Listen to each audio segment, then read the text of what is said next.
श्री प्राणनाथ जी के समय में वाराणसी में बनारस में भट्टाचार्य नाम के बहुत बड़े विद्वान थे, लेकिन उनकी पत्नी जो है पन्ना नाम की थी।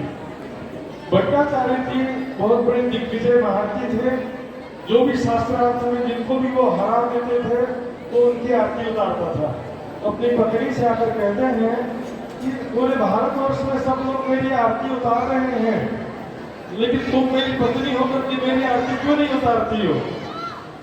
तो पत्नी कहती है, सबसे पहले पन्ना जी में जाकर श्री प्राणनाथ जी को शास्त्रार्थ में हराओगे तब मैं तुम्हारी आरती उतारूंगी। और वो भट्टाचार्य जी बैलगाड़ी में बड़े बड़े ग्रंथ रख करके पन्ना जी जा रहे थे। वहां पर क्या हुआ मैं बीच में बताऊंगा, फिर आपको प्रसंग शुरू करते हैं। बोलो श्री प्राणनाथ प्यारे की। पत्नी, आज भारतवर्ष में सभी विद्वान मुझसे पराजित होकर मेरी आरती उतार रहे हैं, लेकिन तुम मेरी पत्नी होकर मेरी आरती नहीं उतार रही हो, ऐसा क्यों है? यदि आप पन्ना जी जाकर श्री प्राणनाथ जी से शास्त्रार्थ कर उनको पराजित कर देंगे तभी मैं आपकी आरती उतारूंगी। प्राणनाथ जी है कौन? श्री प्राणनाथ जी संसार के मालिक, बुद्ध निष्कलंक अवतार और हमारी आत्मा के धामधनी है।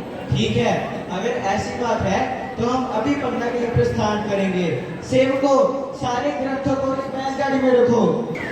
पन्ना जी में श्री प्राणनाथ जी के साथी में से खास थे मुकुंदास जी, जो कि वेदांत के विद्वान थे, और जो भी कोई वेदांत का विद्वान आता था तो श्री प्राणनाथ जी मुकुंदास जी से उसका ज्ञान वार्ता करवाते थे। लेकिन आज क्या हुआ, मुकुंदास जी के अंदर भी थोड़ा सा अहंकार आ गया।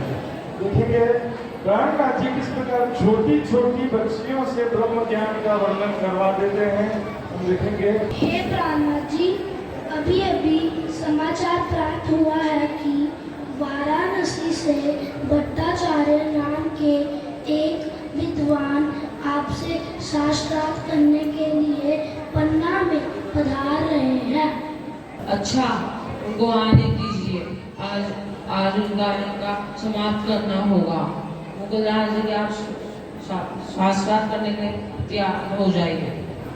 प्राणनाथ जी मेरे को हमेशा बड़े बड़े विद्वानों से शास्त्रार्थ में हराने के लिए कहते हैं। आज देखता हूँ कि वो मेरे बिना कैसे जीतते हैं। मैं बहाना लगा देता हूँ।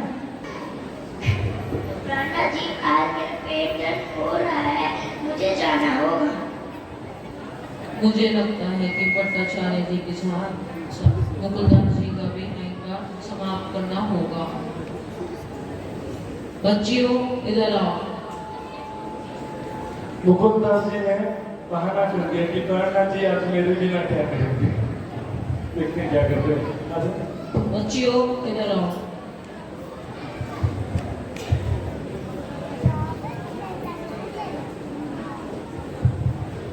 जाओ खेलो बच्चियों।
प्रकृति, ना ईश्वर, ना मूल प्रकृति।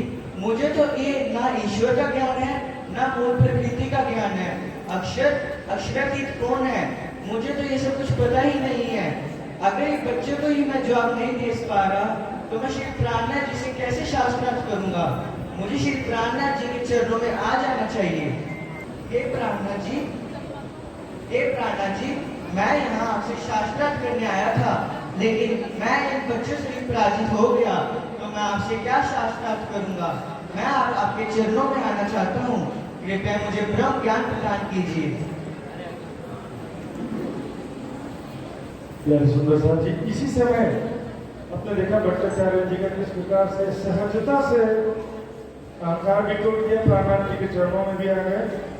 इसी समय का प्रसंग है खंभात गुजरात में सोमजी भाई की बेटी, उसकी शादी एक सुंदर साहब घर में हुआ था। तो सास ससुर से बच कर छिप करके वो प्राणनाथ जी को गरम गरम खीर का भोग लगा देती है। देखेंगे सुंदर साहब जी। सास ससुर आते मैं जल्दी से शिवराज को भोग लगा देती हूँ।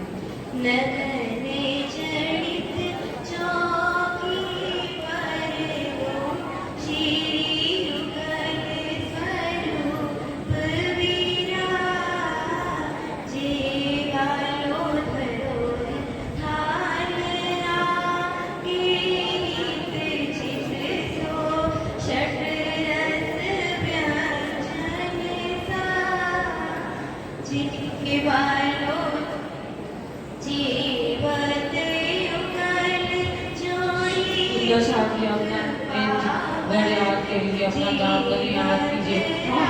आप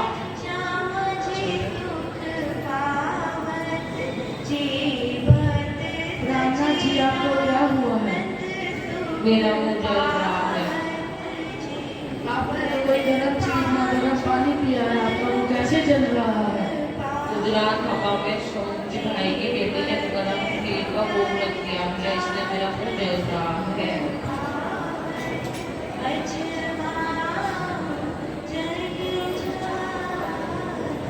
ये कैसे संभव है? सोमजी भाई की बेटी वहाँ 1000 किलोमीटर दूर गरम गरम खीर का भोग लगाया और यहाँ आपका मुख जल गया। अगर आपको विश्वास नहीं, आप गुजरात खंभा जाके पता कर सकते हैं। ठीक है, हम अभी गुजरात के लिए प्रस्थान करेंगे। मेरे सुंदर साहब जी, 1000 किलोमीटर दूर खंभात में सोमजी भाई की बेटी ने गरम गरम खीर का भोग लगाया और पन्ना जी में श्री प्राणनाथ जी का मुख जल गया। भट्टाचार्य जी को विश्वास नहीं हुआ, तुरंत सूक्ष्म शरीर धारण करके वायु मार्ग से कुछ ही मिनटों में खंभात पहुंच गए, सोमजी भाई की बेटी के घर। ठक ठक ठक ठक, क्या आप ही सोमजी भाई की बेटी हो? हाँ जी, आपको किससे मिला? मैं भट्टाचार्य हूँ, मैं पन्ना से आया हूँ। क्या आपने अभी थोड़ी देर पहले गरम गरम खीर का भोग लगाया था प्राणनाथ जी के लिए? ओह, ये तुमने क्या कर दिया? तुम्हारे गरम गरम खीर के भोग लगाने की वजह से वहाँ श्री प्राणनाथ जी का मुख जल गया है। यार समझता जी, यहाँ पर देखा सच्चे दिल से प्रेम से राज्य को जो भी हम याद करते हैं, भोग लगाते हैं, तो प्राणनाथ जी अवश्य ही ग्रहण करते हैं। साथ ही ये भी सिखावा मिलता है कि भोग जो है एकदम गरम गरम कोई भी भोजन भोग में नहीं लगाना चाहिए। बोलो श्री प्राणनाथ प्यारे की